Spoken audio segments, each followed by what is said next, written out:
Welcome to Catholic Feedback. I'm your host, Keith Nestor. On this podcast, we connect the eternal truths of the Catholic faith with everyday life. Send in your questions and comments to feedback@catholicfeedback.com. This podcast is brought to you by Down to Earth Ministry, a ministry of stewardship, a mission of faith, and by the generous support of our patrons. For more information, please visit downtoearthministry.org. That's down, the number 2, earthministry.org. Let's get to it.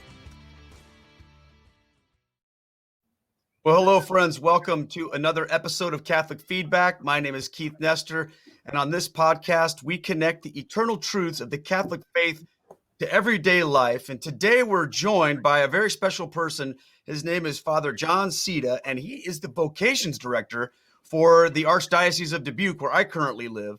And the reason why Father Jon is with us is because I was asked a question about vocations. And I think this is a great idea to talk about because I find that one of the most confusing things when you become Catholic is to try to find your place, especially if you were like someone like me who was in ministry. A lot of people would say things to me like, well, hey, are you going to become a priest or should you be a deacon? There's a lot that goes into that. And Father Jon is here to share with us. So everyone, please welcome Father Jon. They're clapping for you virtually, Father. So thanks for joining us. Tell us a little bit about yourself. And you've been a priest for almost 33 years. Is that correct? Yeah, I've been a priest coming up on 33 years. Absolutely love being a priest. I'm originally from Traer, which is South Waterloo. Went to Loras College in Dubuque. That's when I joined the seminary there, and then went to major seminary at St. John's University in Collegeville, Minnesota. So I was ordained, and most of my priesthood has been working with college students. I was at Iowa State University 2 different times, but 17 years altogether at the Student Center at Iowa State. And then about 3 years ago, as I tell people in names, I was promoted from Iowa State to UNI to work more specifically in vocation work throughout the archdiocese. So I've served in parishes and other things, but this is my 20th year working with college students. So a lot of what I know about vocational discernment comes from just years and years of working with college students, trying to figure out their place in the church and God's call in their lives. So that seems like a naturally good fit because typically college students are in that spot where they're thinking about what they want to do with their lives, what that looks like. And I would imagine that there are many people that you minister to that are in that discernment process. So to me, that seems like a great fit. Kind of interesting. I went to UNI for 1 year and I graduated from University of Dubuque. So you and I kind of have parallel cities of college, but so tell us a little bit about what that's like for someone. Well, first I want to just be foundational a little bit here. And let's just talk at the basic level of, according to the Catholic faith, like what is a vocation? Okay. The word vocation comes from Latin word vocare, which means to be called. And so the idea is that God has a plan for our life. God has a purpose for our life. And part of it is praying about it, discerning how God created me to be the person I am and how that can be of service to the kingdom of God. And so it takes years really to discern it. It's really a lifelong project. The Catholic Church would say that there's kind of 4 vocations. One is we're called to heaven. That's our ultimate vocation, is to live in the kingdom of God, called to heaven. We're also Vatican II talked about the universal call to holiness. No matter what state in life, no matter what we're doing, we're called to be holy people. And then within that, there's a kind of a call to a particular state in life. So the 4 that would be seen in the Catholic Church are priesthood, religious life, consecrated life, marriage, which most Catholics are called to. That's their main vocation, is the sacrament of matrimony. And then we actually have a kind of a deepening appreciation of a call to this dedicated single life. Some people are not called to marriage. They're not called to religious life or priesthood, but they can be really generous and joyful within the single state of life. So there's kind of those 4 main states of life that would be a vocation. And then there's also kind of a sense of what we do So within marriage, for example, I think of the people who had probably the best sense of vocation in my life were my parents. Um, their primary vocation was the sacrament of matrimony. They were happily married, reasonably happily married for almost 58 years. Within that, I have four brothers, and so raising five boys on a farm is quite a bit of work. Marriage is quite a bit of work to grow in that sacrament, but also then my dad was a farmer, and he was a Catholic farmer. He'd sometimes say that he was proud that he fed the world's hungry. He would put waterways in fields because he'd say that this isn't my land, this is God's land. He had a Catholic vision of what it meant to be a farmer. And then my mom worked at a nursing home, and that's not an easy thing to do. She's a nurse, and dealing with people who uh, at the end of their life are dealing with a lot of things. Those people were not simply numbers to her; they were people, and so it energized her. She really enjoyed working with people in that stage of life, and so even within a particular state in life, there's always these kind of secondary vocations that can really be kind of fun. And I encourage people sometimes when they get into a rut of saying, well, maybe God's calling you something different. Maybe God's calling you something more. And to take that to prayer. Most of my work, like I said, is with college students. And 99% of college freshmen, if you ask them why they're in college, they would say, well, it's to get a job. And I said, well, that's fine if you're a freshman, if you say that. But if you graduate and you've never asked the question, not what, getting a job, but having a vocation, what is the God calling me to? How do I fit into, how is who I am, how can that contribute to the kingdom of God in some way? And so I think that's the role of a student center, is to really ask those questions of young people, of saying, it's fine if you come in as a freshman looking to get a job, but if you graduate, I would hope you would ask the deeper question of vocation before you graduate. And it's kind of fun to see students do that. Yeah. So I guess at the fundamental level, to understand that, in the Catholic Church, the word vocation doesn't necessarily mean your employment. It's a greater level of understanding of what is your place in life, which I think for some people that's confusing because, I used to be a Protestant pastor. And so I was outside the Catholic faith. And whenever I would hear people talk about, well, what's your vocation? Like in a non-Catholic context, it was always, well, what's your job? Right. But when you get into the Catholic Church, this idea of vocation, which I think is fascinating, Father, is that the Catholic Church doesn't view our primary source of identity in terms of, well, what do you do to pay the bills?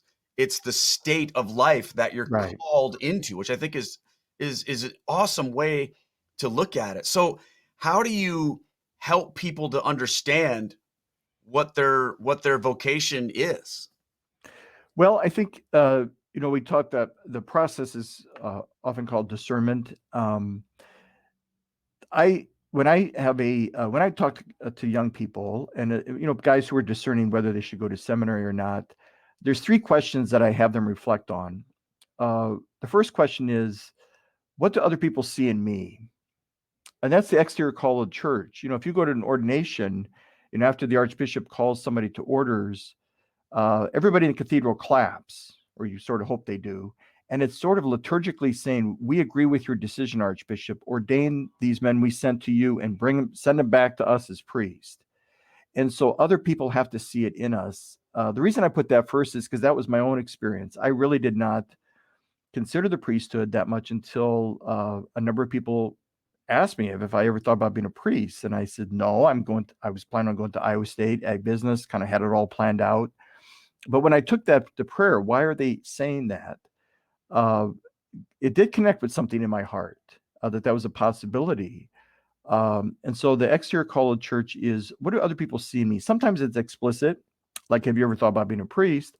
But quite often it's implicit, that if I'm in a group of people and there's no leader, automatically I'm seen as the leader. Or my niece, we've known since she was a little girl that she was going to work with young people. She just has her eyes twinkle. They light up when she works with little kids. And that's what she's doing now. So other people see that stuff, see that in us often before we see it in ourselves. The second question I ask is, what makes me feel most alive? What is it that really what would I do if I didn't get paid to do it? What is it that just I gets it energizes me? It gives me. It's not that it's easy. In fact, quite often it's not easy, but it really gives me a sense of a purpose and passion in life. That often takes quite a bit of time. I find with college students, a lot of times they come with preconceived notions. This is what my high school guidance counselor said. This is what my parents have said. But they kind of have to find their own thing of what is it that really connects with something deep in me and makes me feel alive. That's the interior called the Holy Spirit. The third question I have people reflect on is the one that people miss the most, actually, is where am I needed? You know, Hmm. just where does God need me? Uh, and to pray about that, Lord, where do you need me?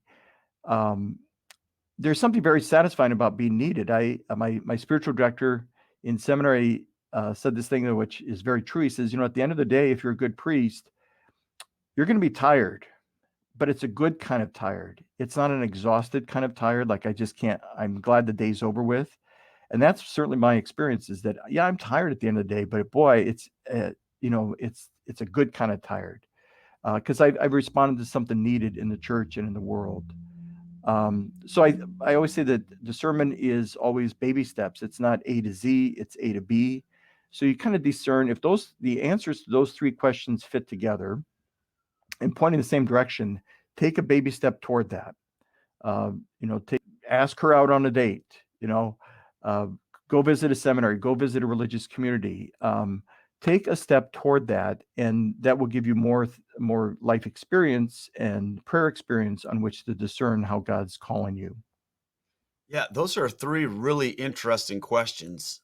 What do other people see in me? What makes me feel alive? And where am I needed?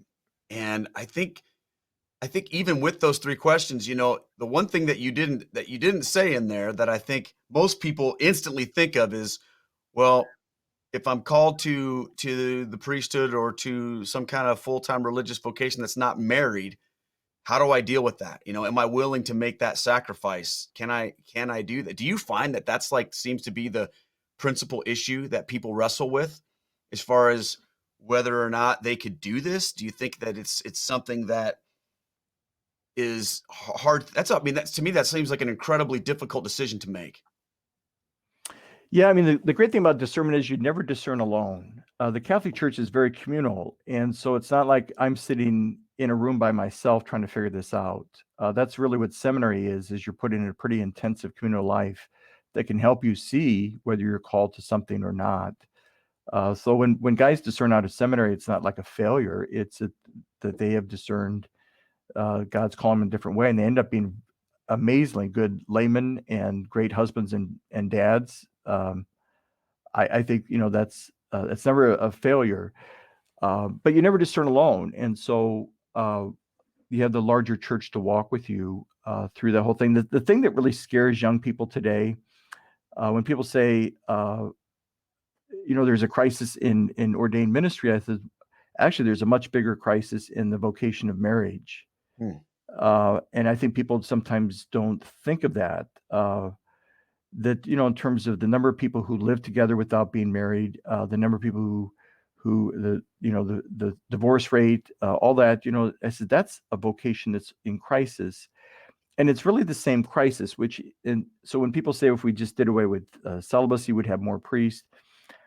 I don't think so, because the C word that scares people, young people, is not celibacy. The C word that scares them is commitment. The fact of making and keeping a lifetime commitment. But think about their life experience. Quite often, my experience growing up was so stable. And so it was like, Mayberry RFD, it was just really good and wholesome. Wasn't all that exciting, but it was really stable. And a lot of young people don't have that same life experience. And so um, the idea of making and keeping a lifetime commitment is probably the issue that scares them the most, both in terms of marriage and in terms of a religious life or priesthood. So let me just ask this question then. I mean, and it may seem obvious, but is a commitment like that, is that necessarily a lifetime commitment? Could a person say, okay, I feel like I'm being called to be a vocation in, as a priest or deacon or whatever, and one thing that used to trip me up was when people would say things like, well, I'm called to a religious life. I thought everybody was religious, that was, Right. but what they mean is like a different calling of what you're doing with your vocation. That's your full-time thing. It's a commitment. Are there instances where people say, well, I feel called to do that, but then later on, after they've made that commitment, then they decide that it's not for them? And I know that happens, but is that ever a thing where the church would come to somebody and say, all right, this was a mistake, or someone can say, well, I'm not really sure about that. I know that's not the ideal, but Right. what happens if someone finds themselves in that circumstance where they think, I may have made a big mistake? That's pretty rare. It's pretty rare that the church would,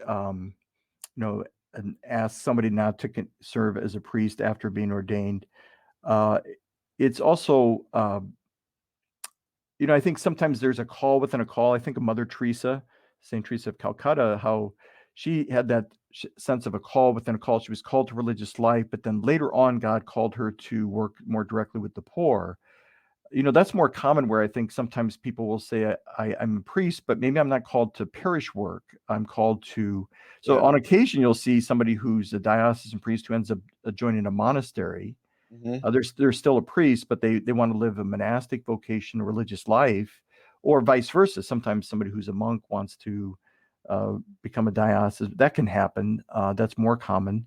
But usually, seminaries do a very good job today of, it's so much better than when I went through, believe me, in terms of the 4 pillars of formation. There's, the human formation, pastoral formation, spiritual formation, and intellectual formation. And I think, especially where we send our men to seminary in Mundelein, which is north of Chicago, they do a tremendously good job. So that when our guys are ordained, uh, they're pretty solid. We expect good things, and they're very capable of many good things right off the bat. And so it's pretty rare that if you go really enter into seminary formation, that you would get 5 years into it and say, I made a mistake. So is that You the time frame typically? It's so if a guy wants to become a priest, he's looking at, does he have to have an undergrad degree first? Yeah, it's quite a bit of work, quite a few years. So you'd have to have an undergraduate degree. So if you were, for example, Loras College, you could get your philosophy credits. There's philosophy and theology you have to take, but it's more than simply the classes. It's also the formation.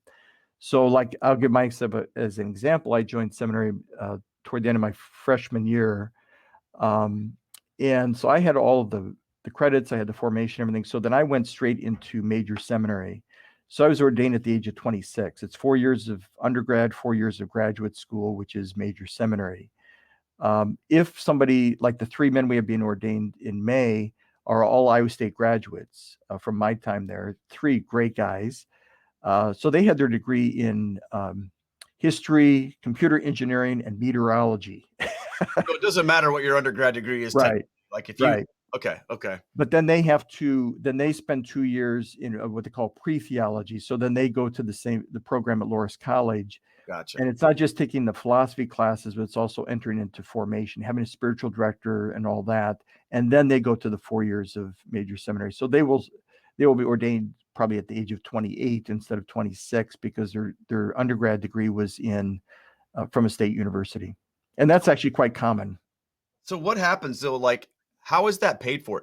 Are the seminarians responsible for paying that cost, or does the diocese pay for that through the churches, or because obviously you graduate from college. Do guys that are, I don't know, I'm asking you some weird questions, but do guys that become priests have like mounds of student debt from seminary and the priesthood, or how does that work? So the screening that we do, I do the initial screening. Sometimes after a few conversations, that's kind of where it ends, is with me. And then there's a whole step, and then they go to the seminary board of the archdiocese, and then it ultimately goes to the archbishop. Once we accept somebody as a candidate for the archdiocese of Dubuque, their tuition, room, and board is paid. And the people of God, especially the Knights of Columbus, are very good at helping out with some kind of expense money, because they don't, make any money. Sure. And so, we want them to buy toothpaste. That'd be nice. Yeah.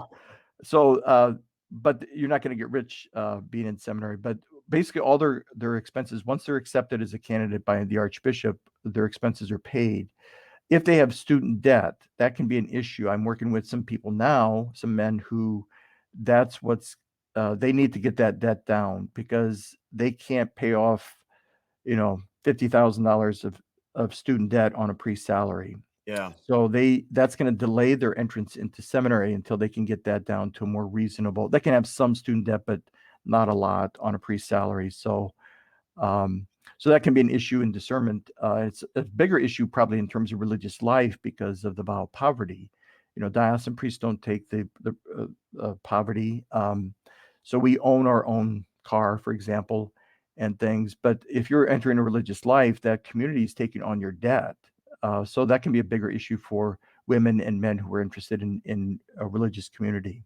So how do you help someone to take that first step if a young person is coming to you, maybe an old person is coming to you? I mean, I should back that up. Is there a particular age where someone sort of ages out of that process of vocation where, kind of like the army, if you want to join the army and you're, I don't know what it is, 32 or whatever, they say, sorry, you're too old. Does that happen to priests or religious?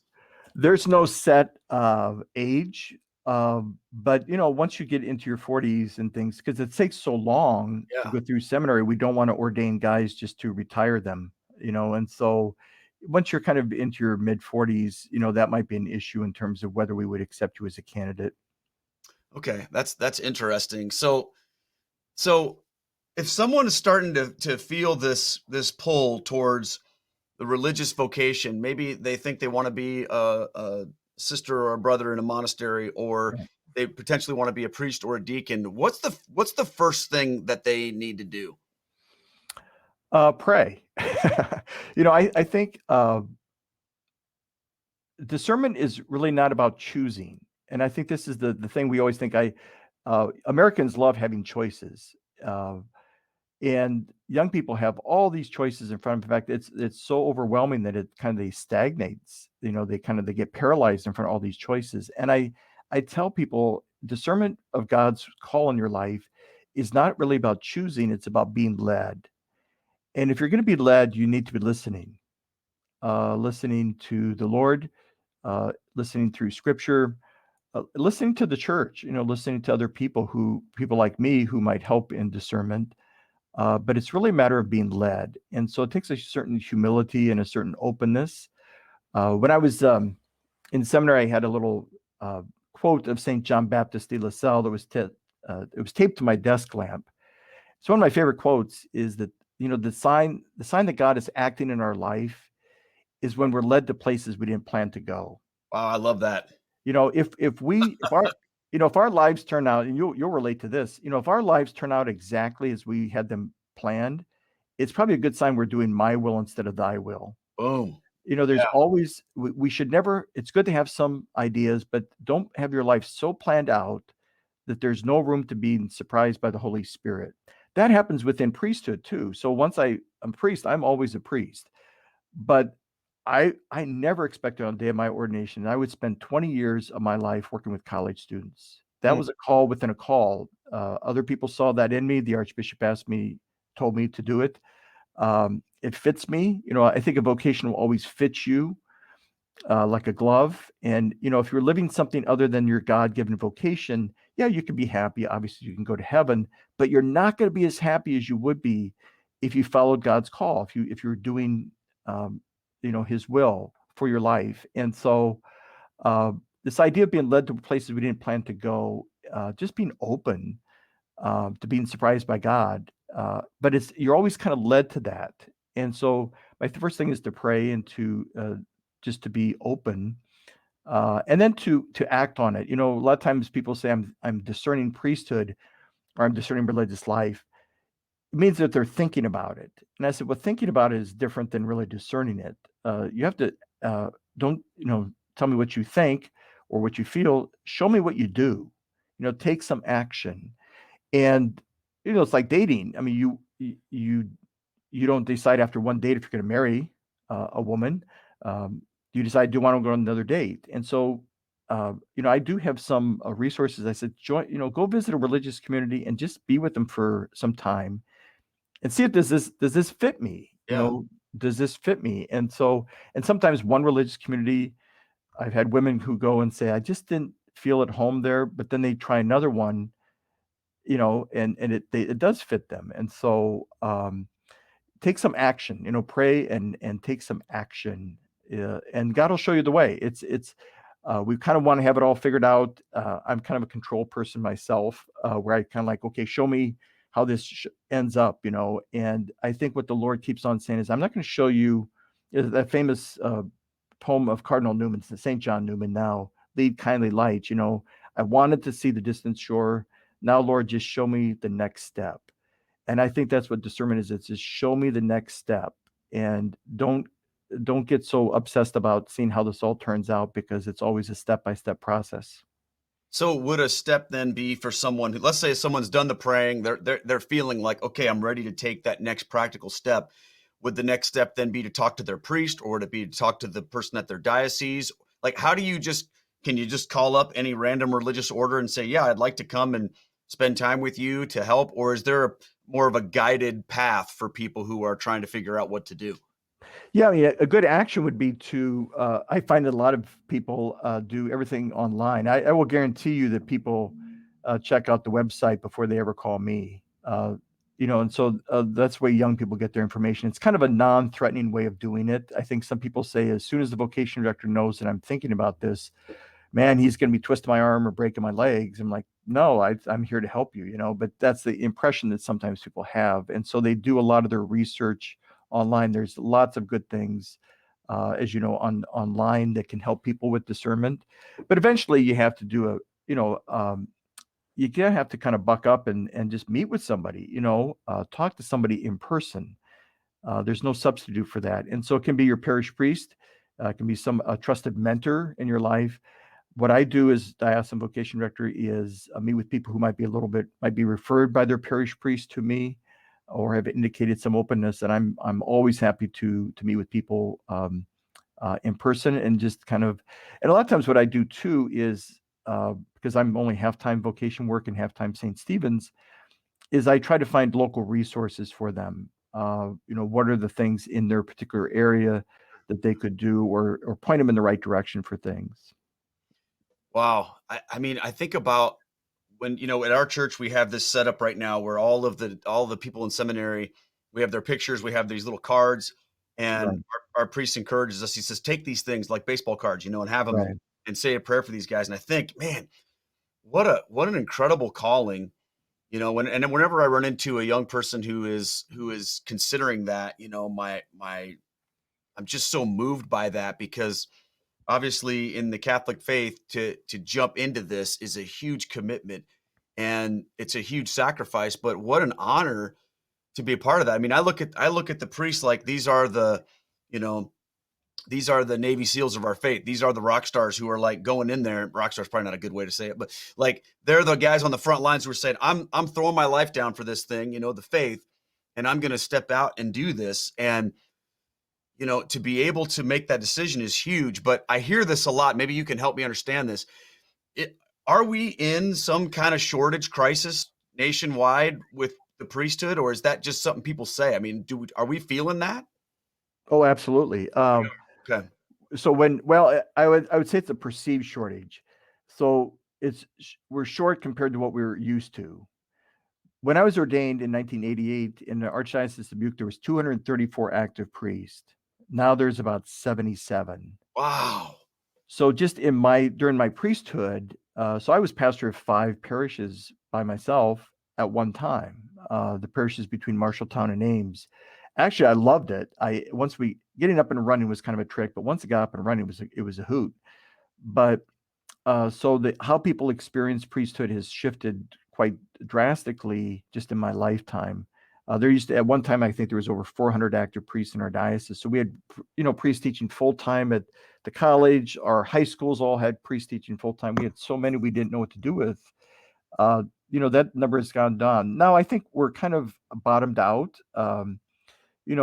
We have a number of international priests who are serving in our diocese, which I think is a great gift to us in many ways. But we certainly could use more priests. We're a sacramental church, and so if we are a sacramental church, we definitely need priests, not just numbers, but we need good and holy priests. But then I compared to when I was in Ames. We had a sister parish in Honduras, which I visited a couple times, and I mean there's one priest for essentially 47 parishes. What? They would be 47 parishes. yeah, each little village would have its own little church. So some of them are up the mountain, and he would make it to every one of them every 2 months. And Wow. then the main towns would have maybe mass every Sunday or every other Sunday, but and yet uh, those communities are really alive. I Hmm. mean, I love celebrating mass with them because there's a life there. And it's not like, let's get this over with so we can get home and watch NFL. I mean, it's their life, and there's just joy there and simplicity. Part of me actually kind of wants to stay when I'm in Honduras. And so I don't want to equate the vitality of the church with the number of priests. But at the same time, I would say in the Archdiocese of Dubuque, yeah, we're getting to the point where, well, when I had 5 parishes, the 3 smallest ones, and we're talking less than 100 households, what we ended up doing is we just rotated a mass between the 3 parishes, and they drove, 8 miles to the other parish, and it worked out really well. But so it's a shortage of priests, but also the other thing that people don't think about is it's also a shortage of people. Um, Especially in rural Iowa, most of our diocese is pretty rural. We just don't have the number of young people. We don't have enough kids. I mean, we see with the public schools having to merge into larger and larger groups. It's the same thing happening in terms of the Catholic Church. We don't have enough people in rural areas to kind of keep things vibrant. And so it's a shifting population, but yeah, we could use a few more priests. So is there like a recruitment thing that happens? Do people say, all right, what do, and I'm not like, I'm curious about that. How does the church find young men and encourage them into priesthood? Or is that something that you just say, nope, we don't do that. We just wait for them to come to us when they feel like they're being called? No. We are. I try to be pretty active. I think at Iowa State University. I think when I left there was 16 or 17 men who were in seminary who were Iowa State grads. Nobody goes to Iowa State thinking they're going to be a priest, and so something happens to them while they're there, where they hear that call. Adoration, I would say, is very important in Okay. terms of Eucharistic adoration. Is one of the best things that people can do because it's the only time that they're unplugged. But in terms of the church, what we do is in our archdiocese, we call them PETA dinners. Other dioceses call them Operation Andrew dinners. It's kind of the big net that you throw out there. And so pastors from a particular geographical area invite young men, juniors in high school and older, who they think might be open or have a good qualities to consider the priesthood. So this last year we had them in those dinners and the Archbishop comes to them. And so we had them in Ames, Cedar Rapids, and Dubuque, and we had 55 people come. And that's kind of the net you throw out there. You Sure. have to, and sometimes at the end of the evening, they kind of indicate how I can be helpful to them. Someone want to do a seminary visit, someone want to meet with me. So there's kind of a follow up that happens, but most of them kind of say, yeah, it was interesting. Don't call me, I'll call you, which is fine. But then you kind of get some leads and then you follow up on those leads. So that's kind of the net we throw out there. But I always think you catch more fish with a hook than with a net. It's that personal invitation. And that's one of the reasons those discernment dinners are effective is because the pastor personally invites the young man to the dinner. It's a non-threatening one-time thing. It's not a lifetime commitment. Hey, show up at this dinner. The Archbishop will be there. And they come and sometimes that's the thing that kind of connects with something in them that says, yeah, I'd be open to looking at this. And sometimes they go to that and they're not interested for 4 years. And then 4 years later, it plants the seed where 4 years later, they call and say, I think I need to take a step on this. That's interesting. Let's change gears just a little bit. I want to talk about other types of vocation. So Sure. let's talk about the married people vocation. So you're, someone like me, so I'm married, I have 3 kids, what do you say to people who are married that feel this strong call toward ministry, but maybe they're not necessarily called to be a deacon or something like that? Maybe they are, but where does the diaconate fit into vocation? Is that a religious life, or is that married life, or how do you classify the diaconate? That's my first question. And my second question is, if you're not going to do either of those things, and you're married, but you feel called to serve the Lord, how can that be useful to the church? Sure. Um, I'll tell you, as a priest, uh, I need married people in my life, uh, because some of the most heroic love I see, it happens within the sacrament of marriage. And I've always been, just to spend some time with married couples is really important to me as a priest. It's heroic. I always think when I was teaching in a Catholic high school, the students, they're kind of a main question they'd ask is, how would you ever make such a great sacrifice to be a priest and not get married? And I think, wow, that's a high school question, because marriage involves as much, if not more, sacrifice than being a priest. It's there, it's a different kind of sacrifice. It's a different way of loving. But most Catholics are called to marriage, and so within marriage, people can have that call within a call. Diaconate, was kind of recovered with the Second Vatican Council. We're kind of still trying to figure out what the diaconate is, in my view. I think it works differently in different places. I've had some great experiences with permanent deacons as a pastor. But even then, your primary vocation really is marriage. Archbishop Jacobs tells this story about, sometimes people who in parishes, they're at the church every night on 500 committees, and they're neglecting their primary vocation, which is marriage and parenting. And that can happen. So I always think, first things first, try to Yeah. really focus on what your primary vocation is. But within that, everybody, I mean, that's the whole, the call to ministry is rooted in baptism, not ordination. And so, okay, everybody has a role to play, but what I really caution people against is associating that with being churchy. It might be reaching out to a neighbor, who's struggling with something or who needs help. It doesn't have to go through the parish to be ministry. Don't equate God's call in our life to being on churchy, being on a whole bunch of committees at Sure. church. To just see what's in front of you. Again, where am I needed? Those needs are all around us. And parishes do need people to step it up, especially in terms of evangelization, people really together doing something and not just individually.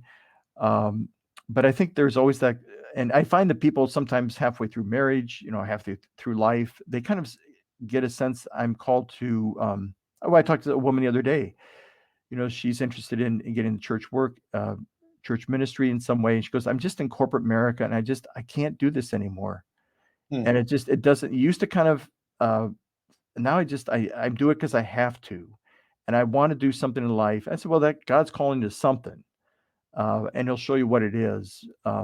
But yeah, that can happen where people have some sense of, I want to be involved in some ministry or some service.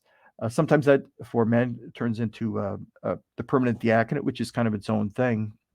I mean, it's one of the holy orders. You're ordained a deacon on behalf of the church, a permanent commitment. But I think sometimes we forget the simple things in parish life is just people reaching out to people, and get a group of people. We find small groups with college students. We have focus missionaries here at UNI. I brought them to Iowa State when I was there.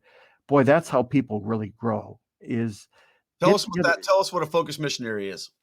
Focus was started as Fellowship of Catholic University Students. It was started in 1998 by a man named Curtis Martin, who kind of had left his Catholic faith, got involved in some kind of Protestant thing, and came back, but brought a lot of the riches of what he had learned in his time away into the Catholic Church.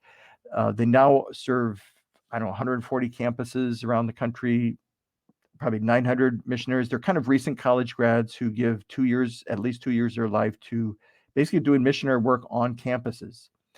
And so we have 4 focused missionaries. There's always usually a team of 4, 2 women, 2 men.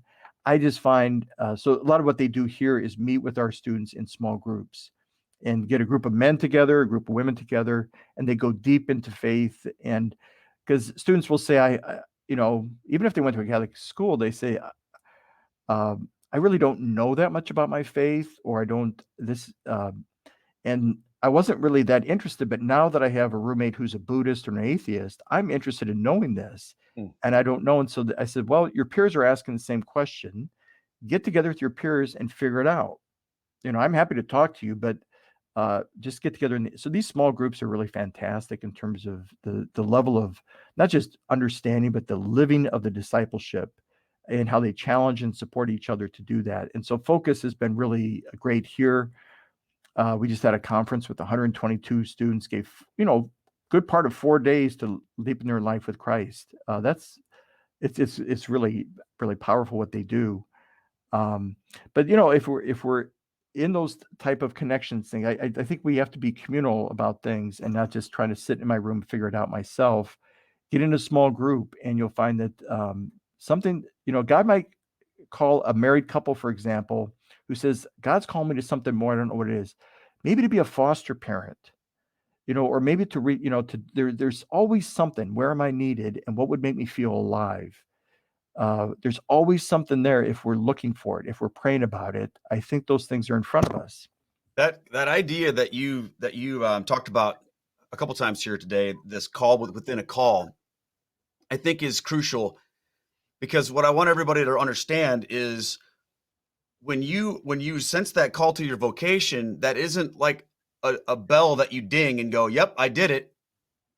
Now what?" It's Right. that's just sort of sets the framework for how you're going to live out your ministry. And I love also that you said that our vocation is a product of our baptism, not ordination, that, or not necessarily our vocation. What was it? Our call to ministry that you said? Right. Because we're all called to do ministry. One of the things that I think is so important for everybody to realize is that ministry isn't just for the priests or the religious, the people with those vocations. Ministry's for everybody. And this is what I love about the Catholic Church, is that it doesn't say, well, you can't do anything unless you get that title. And now, of course, there are certain things that are reserved for the ministerial priesthood and things like that, the sacraments and stuff like that. But the mindset is not within the Catholic Church that if you're a layperson, you have no role in the life of the church or in ministry, that no one expects anything of you from the standpoint of evangelism or reaching out, and I think there's this excitement that comes from saying, okay, well, whether I'm married or single or whatever it might be, there's a call to my life from God.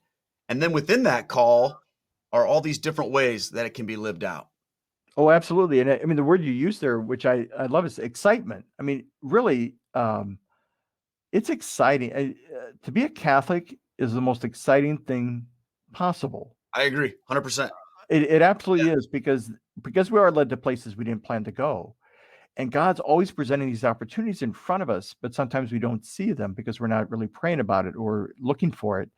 But yeah, that idea of, within, for example, on this campus, we have 10,000 students on campus. I don't have relationships. I'm not on the campus that much. I don't have relationships with them, but the students do. And so the idea of yeah, there's certain things we do here at St. Stephen's, but we're trying to get our students to expand their imagination, that you're the ones that already have these friendships and these relationships with people who don't know Christ, or people who are not connected to the church. You reach out to them, and the Focus missionaries help them understand how they can effectively reach out to their peers. Well, that's true in a parish as well. The role of lay people, lay people are out in the world. You have relationships with all these people who need Christ and who need the church. So it's trying to just expand people's imagination beyond simply the consumer mentality. I challenge our students all the time. I said, this might be how you grew up in your parish. 88% of our students are from Iowa, and so they kind of a very similar background. It says you probably grew up in a parish where the idea of a Catholic was to be a consumer. Basically, I come to the church, I consume sacraments, I consume this, I get something, and that's it. I'm trying to shift you from being a consumer to being a participant, so that you're actually co-responsible for the mission of the church. It's not something just that falls on priest or religious. I think that's so important, Father. I really do. I think that, when I used to run into people in the store, okay, when I was a pastor or a youth pastor, and I'd run into people that had left the church, and they would say things, sometimes I'd say if they were open enough, we'd engage, and I'd say, look, what happened? Where have you been? And sometimes you'd hear people say things like, well, I just wasn't being fed. I just wasn't getting anything out of going to church. And the question I used to ask people was, well, were you connected in ministry in a personal sense? And the other question was, were you giving? Now Right. that might sound weird to ask somebody, were you giving? I didn't say, well, how much did you give? But my point was to say, and here's what I discovered. Maybe you could share this. I share this point of view. The people that are more prone to leave are the ones that are showing up only with the mindset of, how is this helping or serving me? Whereas the ones who are more long-term in their commitment are ones who are fully invested and they're all in. They're part of what's going on in, their time, treasure, and their talents. They're Yeah. supporting, they're giving, and they're invested in that. Because I think no matter what you're doing, if all that's happening is you're just being a consumer, then eventually it's going to get boring. Right. Eventually you're going to be like, okay, this was great for a while, but now I got to move on. But if you're like, no, I have a role, I'm a part of this, then, there's so much more at stake. I mean, do you find that to be the truth with the Catholic faith too? Oh, absolutely. I mean, the thing about it, I mean, on campuses, there's other mega churches that have better entertainment than we do. But I said, Mass is not entertainment; it's the worship of God. And actually, we do it pretty well. And we've been doing it for 2,000 years, and it seems to produce some great saints. And so if it's if it's been around 2,000 years, it might have something to it. But the idea, I've heard this once or twice, where I don't go to Mass because I don't get something. And what I try to people is, actually, I would have said that as a kid. What do I get out of this? That's a very American consumer mentality. I actually go to Mass not to get something, but to give something. And the main thing I give is thanks.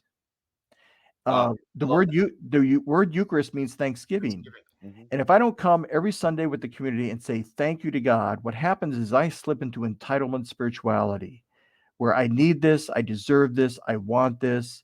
That's not a happy way to live. Focusing on gratitude is one of the best things I think you can do in the spiritual life. And that to do that as a community, the word Eucharist means thanksgiving. So I don't go to Mass to get something. I actually go to Mass to give something, which is thanksgiving. And I give God, one of the things is the most difficult things for me to give him, which is my time.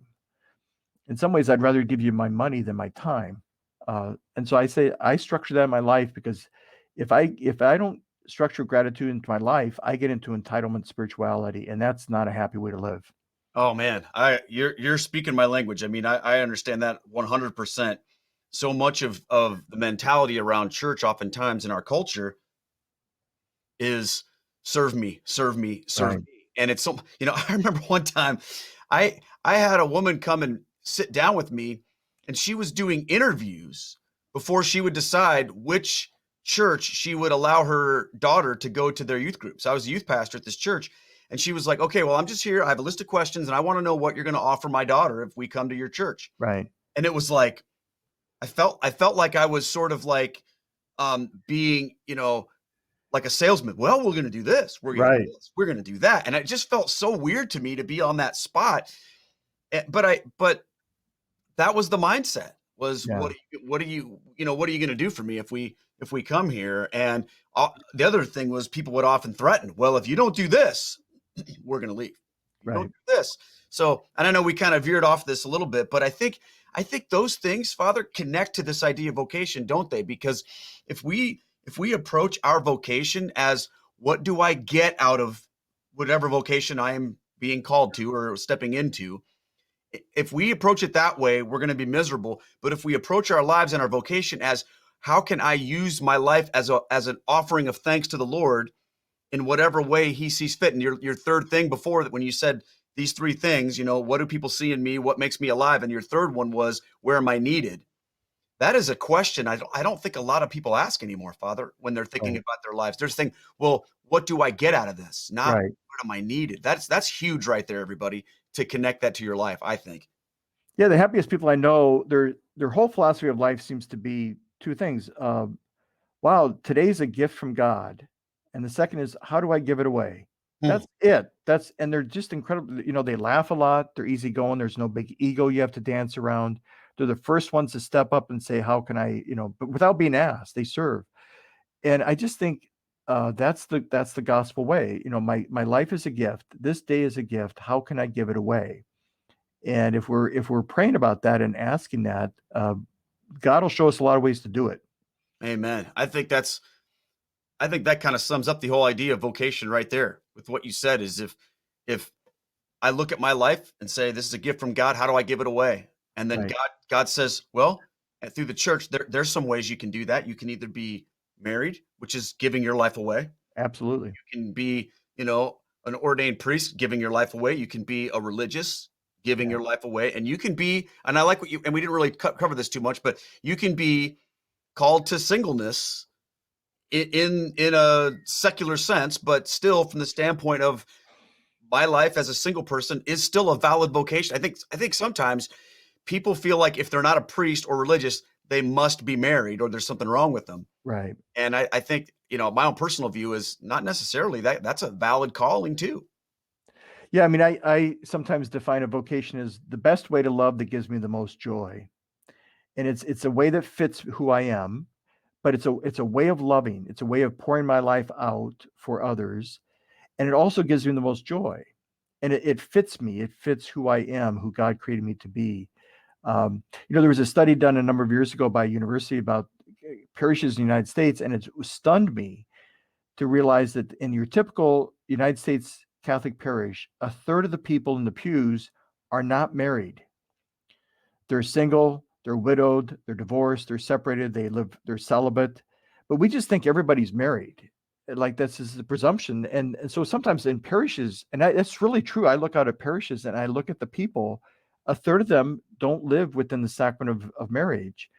And sometimes we forget those people, that how can we help them find their best way of loving that gives them the most joy within being a single person?